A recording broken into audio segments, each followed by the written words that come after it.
Hey, beloved St. Bart's. Hey, friends. We are on week 7 of our journey through the book of Revelation in 2025. This week, we're going to look at chapter 4 and a little bit of chapter 5.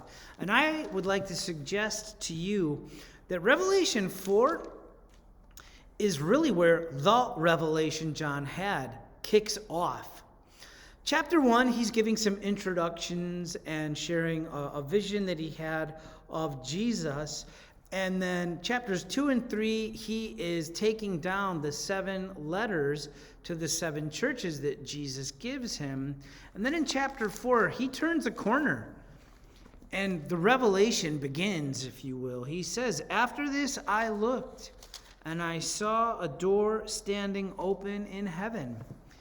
And heaven is where the revelation takes place.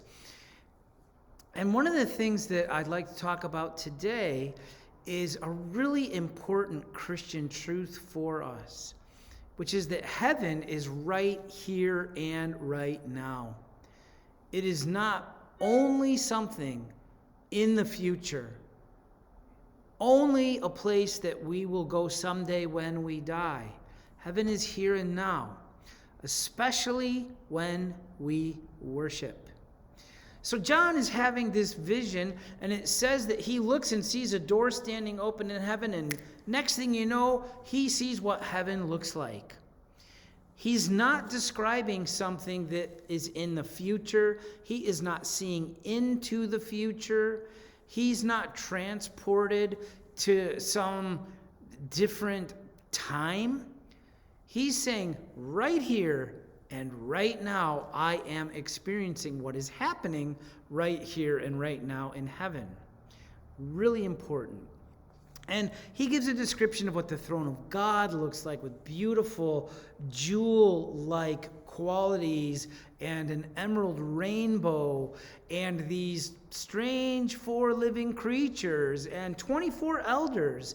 And we'll get into some of those characters and the description of God's throne a little bit more next week. But I want to underscore the reality that heaven is right here and right now, especially when we gather as Christians for worship. For those of us that worship in a tradition that has the Holy Eucharist or the Mass or the Divine Liturgy, some of the words right in Revelations chapter 4 and 5 would be very familiar. Revelation 4 verse 8 has the 4 living creatures leading worship and saying that day and night without ceasing they sing, "Holy, holy, holy is the Lord God Almighty, who was and is to come." And you'll notice on the altar in many churches, including St. Bart's, those very words are right on the altar. Holy, holy, holy is the Lord God Almighty, who was and is to come. We sing these words in the context of our liturgy or worship service. During the great Thanksgiving, we sing, "Holy, holy, holy, Lord God of power and might, heaven and earth are full of your glory." We sing it because that's the pattern hymn that is given to us by John in the book of Revelation about what heavenly worship looks like. And so when we gather to worship God and to worship Jesus, we're not stranded on earth. Our singing, our prayers, our praise don't stop at the ceiling when we worship. Throughout Christian history, the church has taught that the veil between heaven and earth becomes very thin during worship, and that we are participating in the very same worship that John describes right here in Revelation chapter 4 and 5.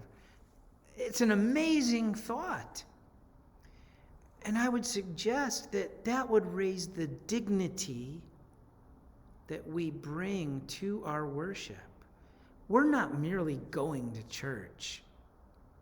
We are participating in the worship that is happening around the throne of God.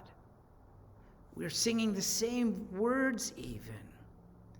And so I encourage you, beloved, when you come to worship the Lord, remember Revelation chapter 4, that John describes the worship that's actually happening around the throne of God, which was happening for him right here and right now. It's happening for us right here and right now, and we have the privilege to take part in it, especially when we gather for corporate worship and things like the Holy Eucharist.